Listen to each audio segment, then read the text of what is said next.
the radius of a spherical balloon increases from 7 centimeter to 4 centimeter as air is being pumped into it. मतलब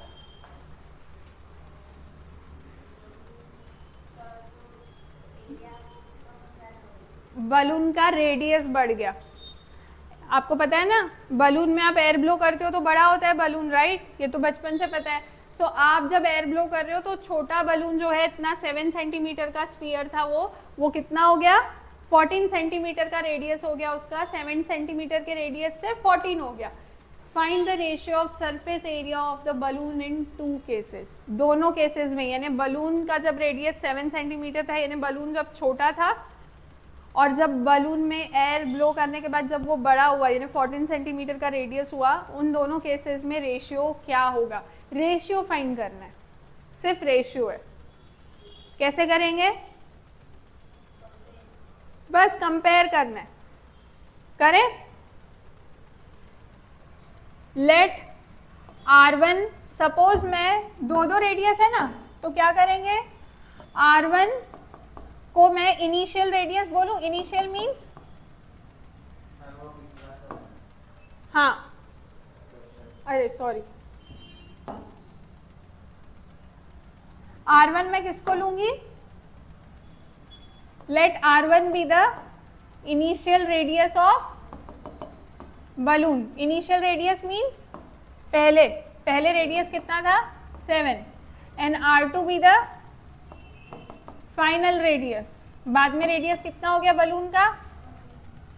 14, right? कुछ नहीं करना है, हमें उनके सरफेस एरिया का रेशियो फाइंड करना है. रेशियो यानी कंपेयर करना है. What is the formula of surface area of sphere? 4 pi r square. Good. So surface area of sphere, surface area बोलो या कर्व्ड सरफेस एरिया बोलो, स्फीयर का कितना होता है? 4 pi r स्क्वायर. तो अगर कंपेयर करना हो छोटे बलून के कर्व्ड सरफेस एरिया को बड़े से, तो curved surface area of first balloon upon curved surface area of second balloon is equal to 4 pi r1 square upon 4 pi r2 square, right? यहाँ पे क्या कैंसिल होगा? 4 pi कैंसिल होगा. R1 square upon R2 square. R1 square कितना है? इतना बड़ा करने की जरूरत नहीं है. 7 अपॉन 14 का स्क्वायर है ना, 7 का स्क्वायर अपॉन 14 का स्क्वायर. डिवाइड होता है ये 7 और 14. 7 1 जा 7 2 जा, यानी हाफ का स्क्वायर यानी 1/4. That's it. That means the ratio of curved surface area of the balloon in both the cases is 1:4. यही है final. Is that clear? Easy?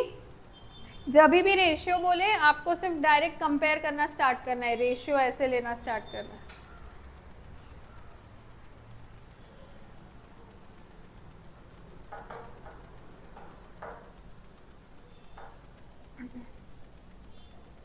चलो देखें नेक्स्ट. ये भी वैसा ही है, ये आपको करना है. द डायमीटर, बट ये थोड़ा सा ऐसा है कि इन्होंने ऑलरेडी आपको क्या किया है? The diameter of the moon is approximately 1/4 of the diameter of earth. Moon का डायमीटर अर्थ के डायमीटर का कितना है? 1/4 है ना? यानी छोटा किसका है? मून का, obviously, right? Find the ratio of the surface area. यानी अभी पिछले सब में उन्होंने दोनों का रेडियस दिया था, अभी उन्होंने मून और अर्थ के डायमीटर का कंपैरिजन दिया है, तो उन्होंने बोला है एरिया का कंपैरिजन करो. Is that clear? पहले उन्होंने दोनों का रेडियस दिया था, अभी कंपैरिजन ही दे दिया है आपको. ओके, लुक, डायमीटर का रेशियो कितना है?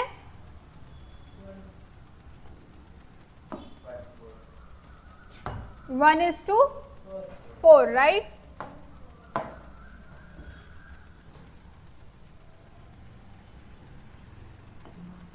Let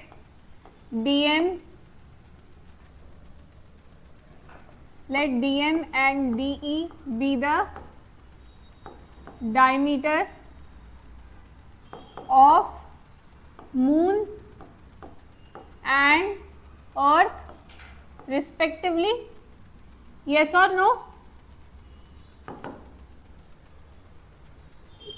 Now, according to the question, what is the ratio of diameter of moon is 1/4 the diameter of earth. ये समझ में आया या नहीं? ये क्वेश्चन में गिवन है मून का डायमीटर अर्थ के डायमीटर का 1/4 है, यानी अर्थ के डायमीटर को 1/4 से मल्टीप्लाई करेंगे, राइट? तो कहना है राइट डीएम या डीई मल्टीप्लीकेशन में यहां जाके साइड बदलती है तो डिवाइड हो जाएगा, तो ये क्या हो जाएगा 1/4. यस और नो? अगर diameter of moon upon diameter of earth 1:4 है तो radius of moon upon radius of earth कितना होगा?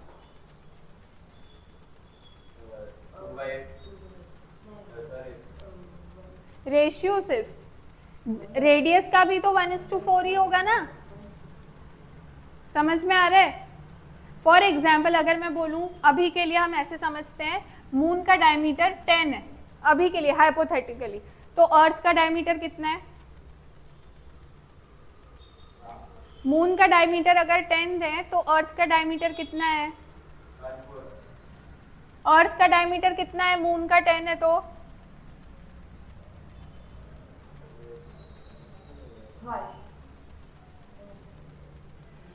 मून का डायमीटर अर्थ का 1/4 है या अर्थ का डायमीटर मून का 4 टाइम्स है, एक ही बात है ना. तो मून का डायमीटर 10 है तो अर्थ का कितना होगा? अर्थ का कितना होगा? 40. क्या कंफ्यूजन है? मून का डायमीटर अर्थ के डायमीटर का 1/4 है, यानी मैं अगर इसको दूसरे तरीके से बोलूं तो क्या मैं ये सही बोल रही हूं अगर मैं बोलूं अर्थ का डायमीटर मून के डायमीटर का 4 टाइम्स है? एक ही बात है ना. आप बोलते हो ये इसका आधा है, एक चीज दूसरी की आधी है, यानी दूसरी चीज पहली चीज का डबल है. तो वैसे ही मून का डायमीटर अर्थ के डायमीटर का 1/4 है, यानी अर्थ का डायमीटर मून के डायमीटर का 4 टाइम्स होगा या नहीं? तो अगर मून का डायमीटर 10 है तो अर्थ का डायमीटर 40, तो मून का रेडियस कितना हो जाएगा? 5. तो अर्थ का रेडियस भी कितना होगा? 24 टाइम्स ही तो है. Are you getting my point? तो डायमीटर अगर 1/4 है तो रेडियस भी कितना है? 1:4. समझ में आ रहा है? कोई डाउट है इसमें तो प्लीज पूछो. समझ में आया? तो अगर मून का डायमीटर अपॉन अर्थ का डायमीटर 1:4 है तो मून का रेडियस अपॉन अर्थ का रेडियस भी कितना होगा? 1:4.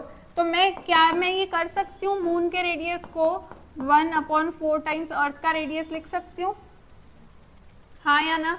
जब भी क्वेश्चन में एक चीज का कंपैरिजन ऑलरेडी दें और दूसरे को कंपेयर करने के लिए बोलें तो ऐसे लिखते हैं. जब भी क्वेश्चन में एक चीज का दें और दूसरे को कंपेयर करने के लिए बोले तो ऐसे लिखते हैं. इसके पहले हमने ऐसे लिखा था क्या? इसके पहले अलग अलग वैल्यूज दी थी, यहाँ वैल्यू दी है क्या आपको? नहीं, ऑलरेडी एक चीज को कंपेयर किया है. Let us find the ratio of the surface areas. दोनों कौन से शेप के है? Sphere, right? तो कौन सा सरफेस एरिया आएगा? Curved surface area of sphere is equal to 4 pi r square. तो curved surface area of moon upon curved surface area of earth is equal to 4 pi rm square upon 4 pi re square. 4 pi cancel. मैं rm को 1/4 re लिख सकती हूँ क्योंकि already उन्होंने comparison दिया है ना. तो rm को लिखूंगी मैं 1/4 re the whole upon re square. Yes और नो? समझ में आया? आर एम को बस 1/4 आर ई लिखा है, R E cancel, R E cancel, 1/4 का square 1/16. That means the ratio of curved surface area of moon to curved surface area of earth is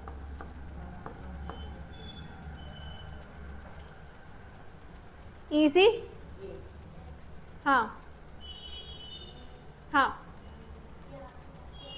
यहाँ पे ये देखो RM को मैंने क्या किया, जब भी आपको, I am repeating the same statement, जब भी आपको क्या होता है बेटा, जब भी आपको एक चीज़ का कंपैरिजन ऑलरेडी दें और दूसरी चीज़ को कंपेयर करने के लिए बोलें, तो आप क्या करते हो, आप दूसरी चीज़ को भी पहली वाली फॉर्म में ही लिखते हो.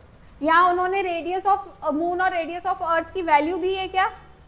नहीं, सिर्फ कंपैरिजन दिया है. तो मैंने क्या किया, यहाँ पे कैंसिल आउट करना ज़रूरी था ना, नंबर नहीं है ना, क्योंकि हमारे पास रेशियो निकालने के लिए कैंसिल आउट करना, कॉमन फैक्टर होना ज़रूरी है.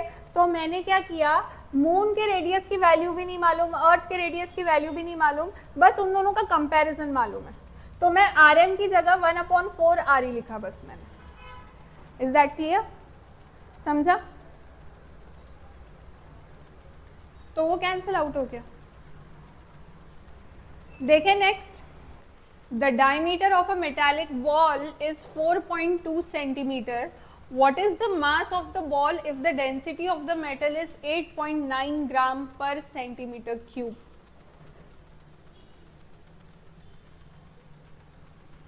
डेंसिटी कहाँ से आ गया इसमें? डेंसिटी तो साइंस में होता है. एग्जैक्टली, डेंसिटी का फॉर्मूला होता है मास upon volume.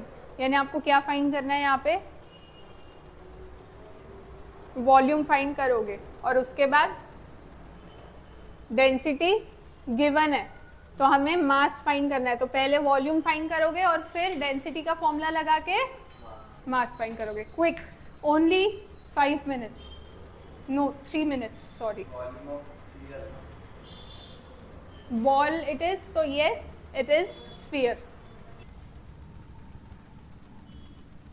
Please calculate carefully. It's all about your calculation, which should be accurate, but most of the times if there is decimal point, chances है आपको approximate answer ही मिलेगा. तो approximate भी सही से calculate करो.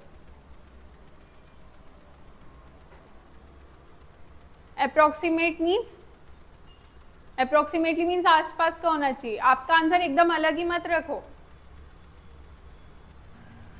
diameter is 4.2 centimeter. So therefore radius will be 2.1 centimeter. What is the mass of the ball if the density of the metal is 8.9 gram per centimeter cube? Now because it's a ball और density दी है, मास find करना है, तो density और मास से आप क्या conclude कर सकते हो, हमें क्या फाइंड करना पड़ेगा, स्फीयर का वॉल्यूम, सरफेस एरिया नहीं, वॉल्यूम फाइंड करना है. उन्होंने डेंसिटी की बात की और मास की बात की, hence we will find the volume. So volume of sphere या metallic ball is equal to 4/3 pi r cube. अभी 3 भी है डिवीजन में, तो ये क्या हो जाएगा, 4/3 into 4/3 into 22/7 into r cube, यानी 2.1 इंटू 2.1 इंटू 2.1 है ना. 7 3 21, 22 इंटू 4 88, 88/21 इंटू 2.1 इंटू 2.1 इंटू 2.1. ये कैंसिल हो सकता है. 21 1 21, 21 0.1 21 1 21 होता है ना. एक नंबर पहले पॉइंट है तो 0.1. यस और नो? इसको कैलकुलेट करोगे तो क्या आएगा आंसर?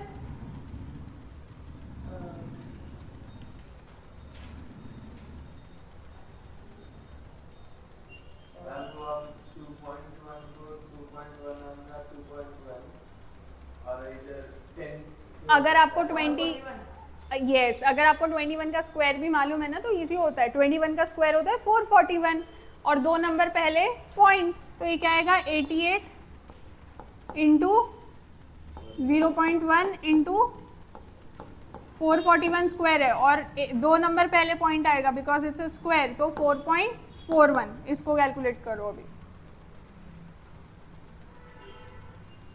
इसको 0.1 को जाने दो, इन दोनों को भी मल्टीप्लाई करोगे, बस एक नंबर पहले हम पॉइंट देंगे। समझ में आ रहा है? 0.1 ही है ना, ये 0.1 ही है, इसको इसकी टेंशन मत लो क्योंकि ये 1 ही है, बस हमें एक डेसिमल पहले पॉइंट देना पड़ेगा इन दोनों का जो आंसर आया उसमें राइट से एक और नंबर पहले पॉइंट जाएगा।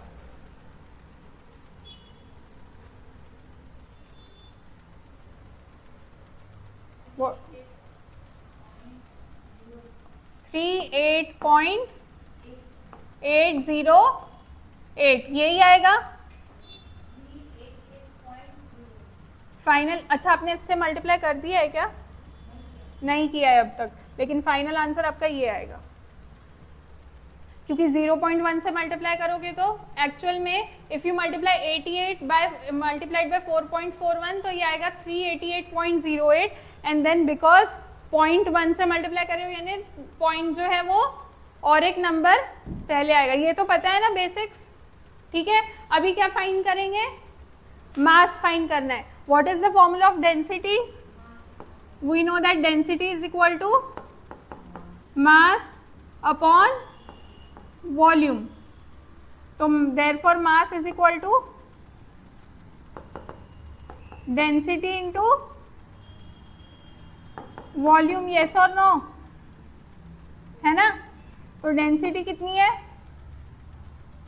8.9, वॉल्यूम कितना आया? 38.808। इसको कैलकुलेट करोगे तो 345.39 अप्रोक्सीमेटली ये आने वाला है, 345.39। अब मास है तो कौन सी क्या आएगा यूनिट? ग्राम में बोला है उन्होंने, सीजीएस यूनिट दिए हैं तो ग्राम। फाइन, समझ में आया? कैलकुलेशंस पे बस ध्यान दो, कुछ भी नहीं है, आप उसमें ही मेन टाइम लगा रहे हो। Last quick, a dome of a building is in the form of a hemisphere. Building का डोम, अगर ये बिल्डिंग है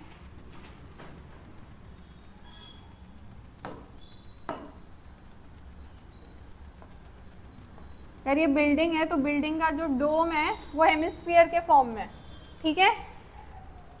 from inside it was whitewashed. Dome को भी अंदर से, जैसे बॉल की बात की थी ना, इनर और आउटर, इनर और आउटर का मीनिंग समझा है ना आपको, तो वैसे ही डोम में भी इनर और आउटर होता है। तो इट वॉज वाइट वॉश्ड, अंदर से वाइट वॉश किया था इतने रुपीज में, कितने? 4989.6 रुपीज में। If the cost of white washing is ₹20 per square meter, find the inside surface area of the dome. इन्होंने तो सिर्फ कॉस्ट दी है, टोटल कॉस्ट और पर मीटर स्क्वायर की कॉस्ट। अब आप सरफेस एरिया कैसे फाइंड करोगे? आपके पास तो रेडियस भी नहीं है। एक तो आपको ये भी सरफेस एरिया भी फाइंड करना है और वॉल्यूम भी फाइंड करना है, volume of air in the dome, हवा कितनी है डोम में। कैसे करेंगे? Now look here, white washing की टोटल कॉस्ट कितनी है? Total cost of white washing कितनी है?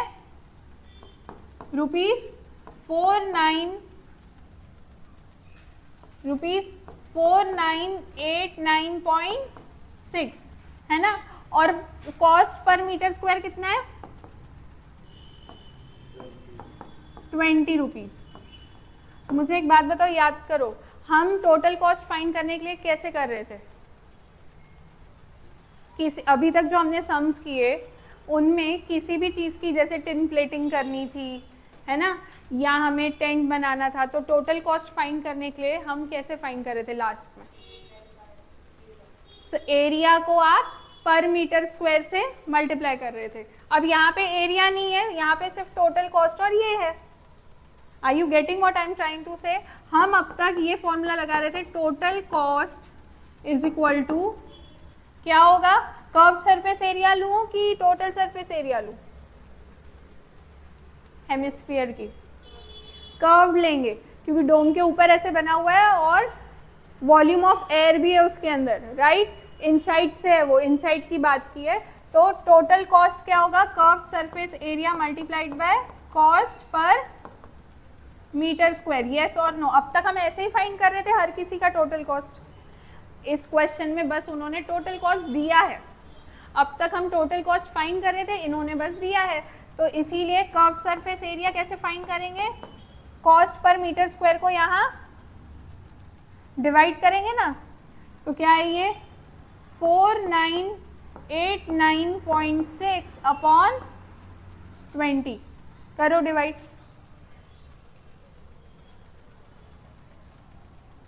20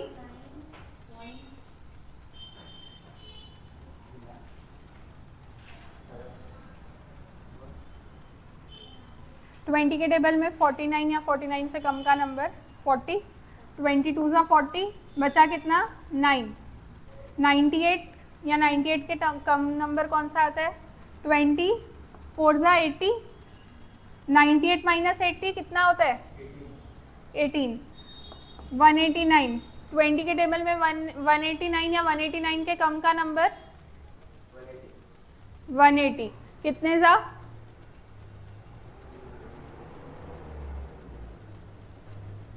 20 के टेबल में 180 कितने ज़ा आता है 9 ज़ा, बचा 9, 20 के टेबल में 96 या 96 के कम का नंबर अगेन वही हो गया 29, 24 ज़ा 80, राइट, अप्रॉक्सीमेटली क्या यही आ रहा है, फिर 16 आएगा है ना, 16 बच रहा है ना, 160 आता है 20 के टेबल में,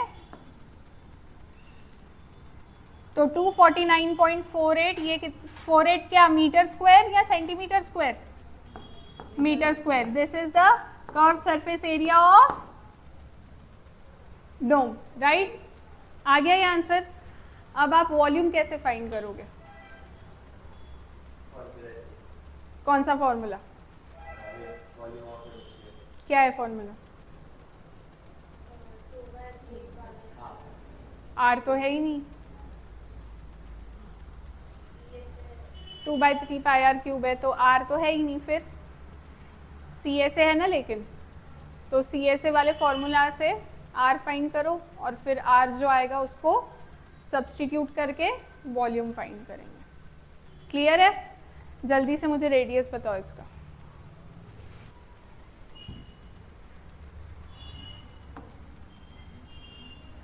We know that curved surface area of hemisphere is equal to 2 pi r square। Curve surface area है 249.48 is equal to 2 into pi कितना ले 22/7 इंटू आर स्क्वायर, है ना, तो आर स्क्वायर फाइंड करने के लिए 7 या डिवीजन में यहाँ जाके वहां जाके मल्टीप्लाई हो जाएगा अपॉन 2 इंटू 22, यस और नो, समझ में आ रहा है? फिर आर स्क्वायर क्या हो जाएगा, if you solve this r square क्या हो जाएगा, थोड़ा सा गलत है,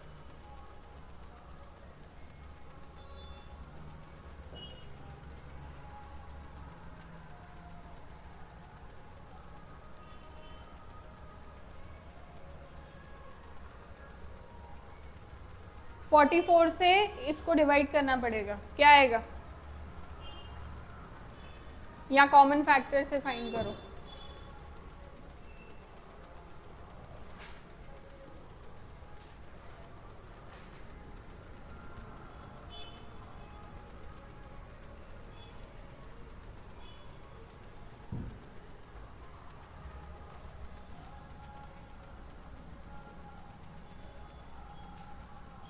सेवन से मल्टीप्लाई किया है इसको, 22 इंटू 2 44, इसको 7 से मल्टीप्लाई करोगे तो क्या आएगा 249.48 into 7, 8 7s are 56, 7 4s are 28 plus 5, 33, 9 7s are 63 plus 3, 66, 7 4s are 28 plus 6, 34, 7 2s are 14 plus 3, 17. दो नंबर पहले पॉइंट है 1746.36. इसका आंसर आएगा आर स्क्वायर आएगा 39.69. तो आर क्या हो जाएगा, स्क्वायर रूट निकालना सीखा है ना डेसिमल पॉइंट का पेयर बना के, लॉन्ग डिवीजन मेथड याद है, छोटी क्लासेस में सीखी है. तो इससे क्या आएगा इसका, नहीं पूरा लेना पड़ेगा. इससे क्या आएगा रेडियस, लॉन्ग डिवीजन मेथड से अगर फाइंड करोगे तो रेडियस क्या आएगा, रेडियस आएगा, आता है ना लॉन्ग डिवीजन मेथड, रेडियस क्या आएगा 6.3 आने वाला है. 6.3 क्या मीटर, रेडियस आ गया. अब बचा क्या आपके पास, वॉल्यूम फाइंड करना है. वॉल्यूम का फॉर्मूला क्या होता है, 4/4 आएगा या 2 आएगा, हेमिस्फीयर है, 2/3 पाई आर क्यूब. तो 2/3 इंटू 22/7 इंटू 6.3 इंटू 6.3, ये इजीली कट होता है यहाँ से, इंटू 6.3, ये इजीली यहाँ से कट होता है. 3 1s are 3, 3 2s are 6 है ना, 7 1s are 7, 7 यहाँ पे भी कट होता है, यहाँ पे भी कट होता है. कहाँ करें, 7 1s are 7, यहाँ करूँ, 7 3s are 21 है ना. अब इसको सॉल्व करो, 6.3, ये 22 इंटू 2 क्या होता है 44, 44 into 0.3 into 6.3. Your answer will be, जो आंसर आएगा वो आपका वॉल्यूम होगा.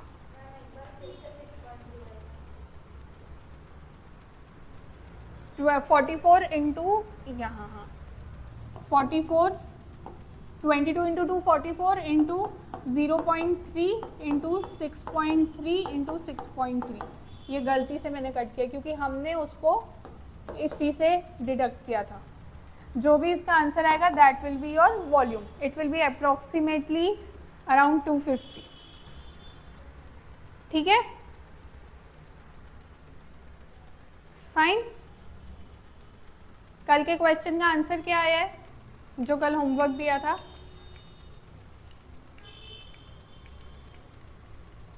मैं आती हूँ.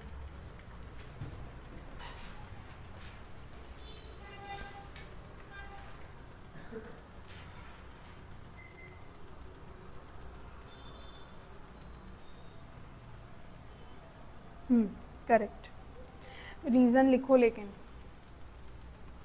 Reason is mid point theorem. Fine, good.